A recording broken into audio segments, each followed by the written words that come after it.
Bienvenido a esta nueva edición del podcast de Social Investor. Soy Cristina Triana y me escucha gracias a la realización de J de los Cobos. Sabe que hablamos de muchas cosas en sostenibilidad, del boom de la sostenibilidad, hablamos muchas veces, pero quizás carecemos de una cosa, que es que a veces vemos todo muy desde la perspectiva europea. Hemos hablado del boom que estamos viendo de regulación en Europa, también hemos tocado lo que está trabajando la SEC en Estados Unidos, pero yo creo que nos faltaba algo fundamental y además que está teniendo un desarrollo increíble, que es la ESG en Latinoamérica. Así que hoy hemos querido irnos también al otro lado del Atlántico, vamos a viajar a ese enorme continente donde se están haciendo muchísimas cosas en materia de ESG, y quién mejor que Eduardo Ateortúa, que es el Head of LATAM de PRI, Principles for Responsible Investment, pues para charlar sobre todos los hitos que recientemente hemos tenido y todo el trabajo que se está haciendo en materia de ESG en LATAM. Bienvenido, Eduardo, ¿cómo estás? Cristina, muchas gracias por la invitación. Muy contento de poder compartir algunas de las experiencias y los avances que hoy tienen los temas ESG en América Latina. Y me gustaría sobre todo hacer énfasis con respecto a tu introducción, que efectivamente muchas veces estos temas ESG se ven mucho desde la perspectiva de mercados desarrollados, y es importante también reflexionar y entender cómo en contextos de mercados emergentes, particularmente hoy vamos a hablar de América Latina, cómo estos temas también están avanzando. Y me atrevería a decir que pues con una relevancia no sé si mayor al contexto europeo, eso después es debatible, pero sin lugar a dudas en mercados en desarrollo la necesidad, la urgencia de los temas ESG es aún mayor, y por eso pues es importante poder avanzar esta agenda, sobre todo pues entendiendo las realidades a las que nos enfrentamos en mercados en desarrollo. ¿Cómo describirías ahora mismo el desarrollo de la ESG en Latinoamérica? Yo diría que estamos en un proceso de expansión, estamos en un proceso que ya empezó. Yo creo que ese es un mensaje muy importante que me gustaría dejarle a la audiencia de este podcast. En América Latina, ya hoy en la gran mayoría de países estás escuchando hablar de la agenda ESG. Hoy ya tienes, desde hace ya, digamos, más tiempo tenías a las empresas hablando de temas ESG. Sin lugar a dudas fueron las organizaciones que de alguna manera abanderaron la temática. Me atrevería a decir que hay países en la región donde las empresas vienen promoviendo este tipo de temas hace ya casi 2 décadas. Entonces las empresas definitivamente han jugado un rol muy importante, y luego tenemos a las organizaciones de la sociedad civil, tenemos a la academia también jugando un rol muy importante, y recientemente, que con mucho gusto también lo podemos profundizar más adelante en el podcast, tenemos a los inversionistas, que en parte PRI los representa, y al gobierno también hablando cada vez más de temas ESG. Entonces, claro, cuando ya tienes a todo ese universo de organizaciones hablando de esta temática, pues uno esperaría que podamos avanzar mucho más rápido. Así que estamos ya en proceso de desarrollo, de expansión, y espero que en al menos unos 5 países podamos ya empezar a ver un proceso de consolidación en los próximos 2, 3 años. Hablamos luego de los 5 países, pero quizás también estamos viendo hitos regulatorios, porque mira, en Europa nos hemos peleado mucho que si el gas, la nuclear tenía que entrar, no tenía que entrar en la taxonomía verde, y mientras tanto Colombia ha lanzado su propia taxonomía. ¿Qué puede representar esta norma, que es una clasificación para el desarrollo del conjunto del área y concretamente pues para las inversiones verdes allí en Colombia? Claro que sí. Precisamente te mencionaba que nosotros empezamos a ver unos 5 países que de alguna manera toman un liderazgo en cuanto a la promoción de esta agenda, y pues claramente Colombia es uno de ellos. Pues voy a hacer aquí entre paréntesis, yo soy colombiano, así que puede haber un pequeño sesgo, pero ya voy a explicar por qué no. Y precisamente como tú lo mencionaste, pues la taxonomía verde es un ejemplo de esto. Es la primera taxonomía verde que se publica en América Latina, por lo cual, digamos, es una muy clara señal del compromiso que tiene el sector público, el sector privado en Colombia para promover esta agenda.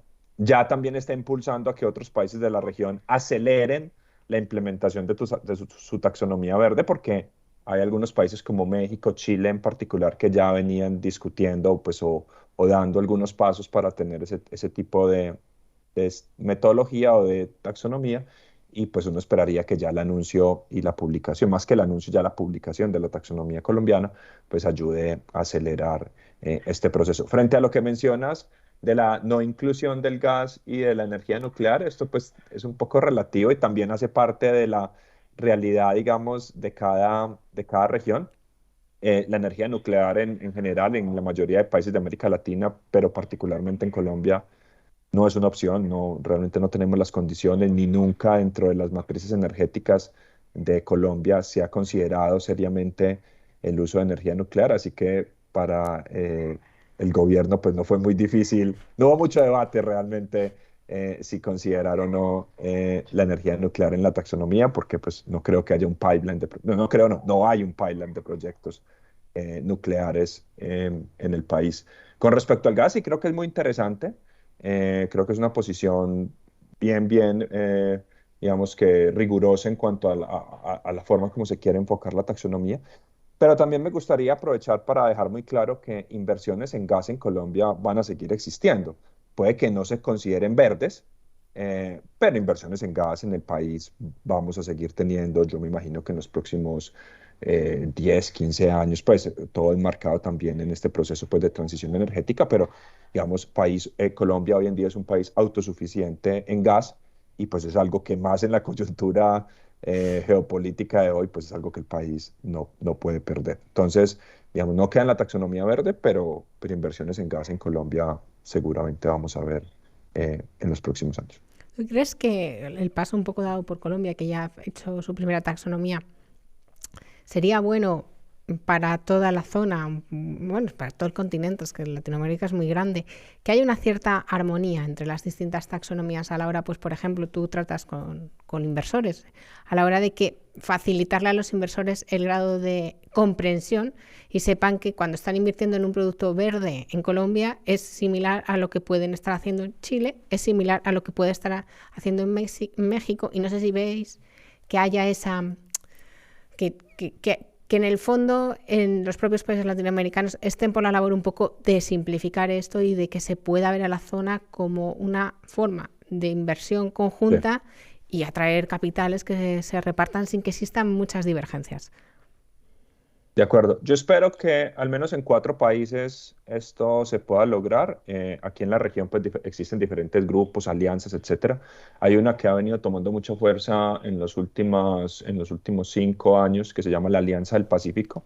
La Alianza del Pacífico está conformada por México, Colombia, Chile y Perú. Y yo esperaría que en al menos esos 4 países haya muchas coincidencias en cuanto a una taxonomía verde.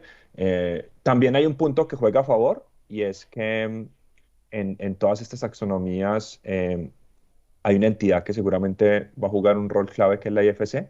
La IFC y el Banco Mundial, digamos, han aportado pues dinero y capacidades técnicas para el desarrollo de la taxonomía en Colombia y por lo que entiendo también pues están interesados en ofrecer, digamos, las mismas condiciones para el desarrollo de taxonomías en otros mercados en América Latina. Entonces, pues, digamos que si esa entidad está ahí de alguna manera dándole continuidad a los diferentes procesos, pues quizá podamos lograr que esas taxonomías en la región sean muy similares.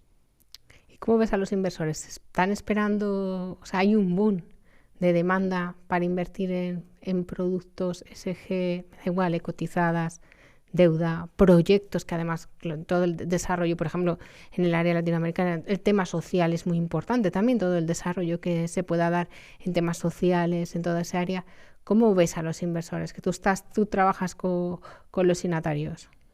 Claro que sí. Pues esa respuesta hay que, digamos, la forma de responder esta pregunta, pues hay que dividirla entre los inversionistas que están ubicados en América Latina, que son los con los que yo realmente trabajo directamente, porque mi rol es pues coordinar la operación aquí en América Latina, hispanohablante, yo no coordino la operación de Brasil. Y la otra forma de responder la pregunta es lo que escuchamos o lo que nos preguntan inversionistas de otros mercados. Por ejemplo, y particularmente cada vez interactúo más con inversionistas basados en Europa, pues que están viendo que estos temas de la agenda ESG en la región latinoamericana ya empiezan a tomar más fuerza, mayor seriedad y obviamente les interesa entender y ver las oportunidades en el mercado latinoamericano. Entonces, rápidamente respondo desde los dos frentes. Con respecto a los inversionistas latinoamericanos, nos falta mucho por avanzar. Simplemente para que se hagan una idea, PRI tiene operaciones en América Latina hispanohablante, que básicamente es toda la región menos Brasil, hace 4 años. Y la verdad es que hemos podido dar pasos muy importantes en términos de nuestra expansión en esta parte de la región, pero hoy la gran mayoría de las organizaciones que estamos asesorando en América Latina hispanohablante apenas están arrancando su camino en el mundo de la inversión responsable, apenas están tratando de entender cómo considerar factores ASG en los diferentes activos en los que invierten. Entonces ahí todavía tenemos un camino importante por recorrer con un componente muy fuerte de educación, de sensibilización, por eso también apalancarnos del conocimiento y las experiencias de signatarios en Europa, particularmente de España, es muy importante, pues obviamente en España por el tema del idioma. Así que pues ahí seguiremos trabajando y yo espero que a la vuelta de unos 2, 3 años pues ya tengamos un grupo de esos signatarios con los que ya estamos trabajando que de alguna manera ya asuman un rol de liderazgo mucho mayor y que nos ayuden a dinamizar las inversiones responsables mucho más en América Latina. Con respecto a inversionistas institucionales, inversionistas internacionales, lo que vemos, como te mencionaba, es que sí hay un interés creciente y acelerado por entender qué está pasando en la región, cuáles son los países donde hay más oportunidades para, digamos que, ofrecer productos y ofrecer, digamos, el apoyo para el desarrollo de estos temas. Y yo te digo que puedo tener al mes un par de llamadas como mínimo con algún gestor de fondos europeo o canadiense o estadounidense que quieren entender mejor qué está pasando en América Latina y también buscando oportunidades. Nosotros desde PRI lanzamos hace más o menos un mes un paper, es el primer paper que desarrollamos específicamente enfocado en entender la realidad de la inversión responsable, cómo incorporar factores ASG en el mundo de los mercados emergentes. Y uno de los principales temas que identificamos, los principales gaps que vemos para poder consolidar la inversión responsable en mercados emergentes, es precisamente poder quitarle como ese temor o ese desconocimiento que tienen inversionistas institucionales de mercados desarrollados frente a invertir en mercados en desarrollo. Y por eso estas sesiones donde uno pues, se sienta media hora, una hora para explicarle a los inversionistas, mire, esta es la realidad en América Latina. Obviamente tenemos un montón de retos y un montón de riesgos políticos, bueno, económicos, etcétera, pero también hay una gran cantidad de oportunidades que se pueden, digamos, aprovechar. Y más desde la perspectiva del inversionista responsable, especialmente en Europa se habla mucho ya de esta inversión responsable que también busca generar impactos positivos, impactos sociales y ambientales positivos, o sea, sin desconocer la rentabilidad, pero también, digamos, este interés por impactos sociales y ambientales positivos. Y ahí es cuando yo muchas veces les digo a los inversionistas con los que conversamos, pues mire, en América Latina este es el laboratorio perfecto para usted invertir, obviamente pues asumiendo unos riesgos, como toda inversión que se asumen riesgos, pero también con la posibilidad de generar unos impactos sociales y ambientales grandísimos, que a lo mejor esos impactos sociales y ambientales usted no los va a ver en los mercados en los que usted opera, porque ya muchas de esas problemáticas ambientales y sociales, Están pues superadas, claro. medianamente están solucionadas, mientras que en estos mercados todavía, digamos, hay retos para cerrar esas brechas en los próximos años, próximas décadas. Entonces, si logramos encontrar esos inversionistas que quieren ese impacto y que un poco le quitamos el temor de lo que es invertir usualmente en mercados emergentes, pues ahí la inversión responsable puede aportar muchísimo en los próximos años en regiones como América Latina.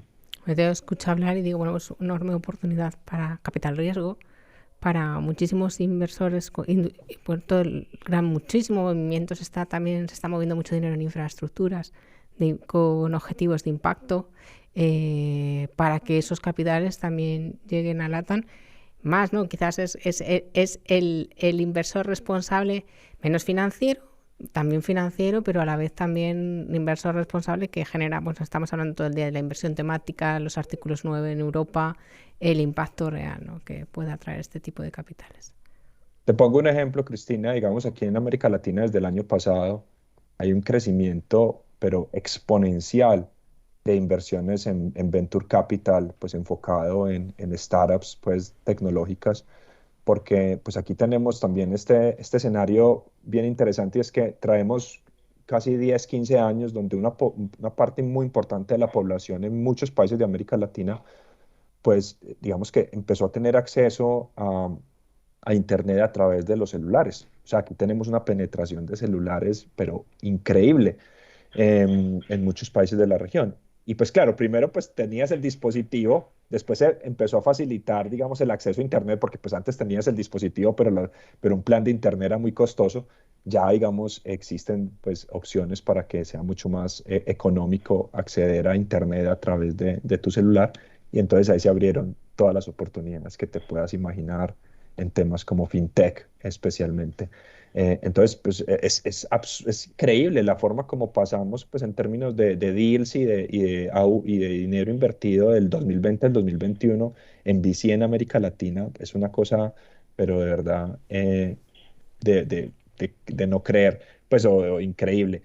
Y bueno, hay un montón de oportunidades de invertir, digamos, en ese tipo de activos, pues que obviamente con riesgos altos, pero que pueden generar un impacto social y ambiental increíble. Por ejemplo, aquí en la región, en muchos países, las tasas de acceso al sistema financiero todavía son muy bajas, en algunos países 50, 60%, y tienes la oportunidad a través de la tecnología de subir esos porcentajes muy rápidamente. Entonces, digamos bueno, en conclusión, creo que hay una gran oportunidad de invertir de forma responsable en la región y pues parte de la tarea que tenemos en organizaciones como PRI, pues al ser hoy una red que agrupa casi 5.000 organizaciones en el mundo, es también poder servir de puente para que nuestros signatarios en mercados desarrollados puedan también entender mejor qué está pasando en mercados en desarrollo y considerar la posibilidad de invertir en más dinero en esos mercados. Justo ligando un poco con con el tema del desarrollo, con el tema de los capitales, también está habiendo allí innovación financiera. Innovación financiera quiere decir que Chile ha sido el primer Estado soberano en emitir un bono ligado a objetivos de sostenibilidad en el mundo. Es porque realmente, ¿cómo lo interpretas? ¿Es porque realmente responde un poco más a lo que me estabas comentando, aunque puedes tener un impacto social más? ¿O a que también es una forma de demostrar que en la zona se puede innovar, se puede hacer un producto distinto? Porque también, luego lo hablamos si quieres, pues ha habido opiniones de todos los gustos, ¿no? Si realmente se pueden comprometer objetivos de este tipo a largo plazo, porque se lo tiene que heredar el siguiente gobierno, en qué sitios se pueden hacer, ¿no? Ha abierto una nueva, digamos, una nueva posibilidad y un nuevo debate en todo el mundo de la inversión responsable que ha sido muy interesante y ha sido Chile. Así es. No, yo creo que, bueno, voy a comentar algo que mencioné en una de mis primeras respuestas y no lo quiero dejar ahí sobre la mesa. Yo te mencionaba que nosotros vemos 5 países donde estos temas deberían entrar ya en un proceso de consolidación en los próximos 2, 3 años. Chile es uno de esos países, entonces en nuestra opinión, pues Chile, Colombia, Perú, México y Brasil son los 5 países en América Latina donde esperaríamos que más o menos al 2025 uno puede decir que los factores ESG son una práctica ya pues Habitual. cada vez más consolidada. Obviamente seguro pues que el 2025 con oportunidades de seguir creciendo y de seguir mejorando, pues no. Por ejemplo, no estoy diciendo que el 2025 esos 5 países vayan a estar al nivel que hoy está Europa en los temas ESG, posiblemente no. Pero sí ya vamos a observar unas tendencias desde la perspectiva regulatoria y también pues desde las condiciones del mercado que seguramente nos permitan pues confirmar que al menos en esos 5 países estas son prácticas ya pues cada vez más comunes. El inversionista las va a estar mirando en sus procesos de análisis de inversión, las entidades financieras también en su proceso de préstamos y las empresas, sobre todo las públicas que cotizan en mercados de valores, pues tendrán que reportar su gestión ASG una vez al año, al menos. Entonces, digamos que es un poco la dinámica que estamos viendo. Volviendo al caso de Chile, pues entonces como es uno de esos 5 países en donde vemos que este tipo de prácticas entran ya en un proceso de consolidación, pues este bono es un ejemplo. Además, hay que tener en cuenta que pues Chile es el primer país que emite un bono linkeado, pero Chile también fue uno de los primeros países en el mundo que emitió bonos verdes hace ya unos 2, 3 años. Entonces, pues ya traen un recorrido. Así que no es gratuito que hayan sido el primero en emitir bonos linkeados cuando habían sido uno de los, no sé, 10 primeros que habían emitido bonos verdes en el mundo. Entonces, creo que es una buena tendencia. Y yo espero particularmente en el caso chileno que este bono sea un ejemplo precisamente de esa continuidad que es tan importante. Chile recientemente pues tuvo un cambio de gobierno, un cambio digamos importante en términos de la visión que traía el gobierno anterior versus la que trae este nuevo gobierno en diferentes temas, incluido pues muchos temas económicos. Pero lo que uno observa en países como Chile y en algunos otros de la región es que el tema ambiental, el tema de ESG, no es un tema tan controversial. Puede que encuentres algunos, pues obviamente, posiciones diferentes, pero en general este no es un tema de gran debate en la región, en algunos países. Creo que también lamentablemente en América Latina ya estamos experimentando. A ver, tenemos un montón de problemas de inequidad social, así que pues por ese lado sabemos que hay que buscar soluciones. Y lamentablemente, por la ubicación de muchos de los países de la región, pues estamos fuertemente expuestos a condiciones climáticas extremas. Un país como Chile, que lleva 15, 20 años de sequía crónica. Entonces, pues allá no hay que debatir si el cambio climático es real o no es real. Esa conversación no hace parte de la agenda política y empresariales. Allá se sabe que el cambio climático está sucediendo y que cada vez es peor. Entonces, pues hay que buscar soluciones a esa problemática. Y lo mismo sucede pues en varios países de América Latina.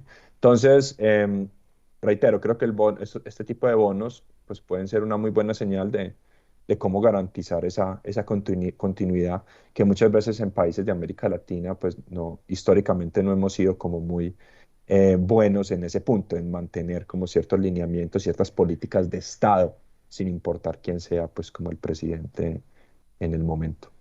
Bueno, está bien eso que cree consenso político el SG, no pasa tanto en Estados Unidos, ya hemos visto las diferencias entre Trump y Biden tan evidentes. Esperemos que si hay un relevo en la Casa Blanca no se tire atrás todo lo que está trabajando ahora Biden. Muchísimas gracias, Eduardo, que un placer que estés con nosotros y espero que estés muchas veces porque estoy convencida que vamos a tener que hablar mucho de Latinoamérica y del desarrollo allí de la inversión responsable y nos encantará poder hablar contigo y que nos vayas Claro que sí. contando.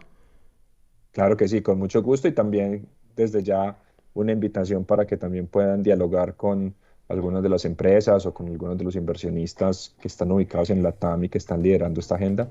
También con mucho gusto podemos ayudar a facilitar esas conversaciones. Pues me encantará y seguro que a quienes nos escuchan también les coge la palabra y empiezan a buscar ese contacto con LATAM. Muchísimas gracias, Eduardo. Y a usted, pues muchísimas gracias por estar ahí. Le espero en el próximo podcast de Social Investors. Que tengan buen día, madrugada, noche, cuando usted prefiera escucharnos. Hasta pronto.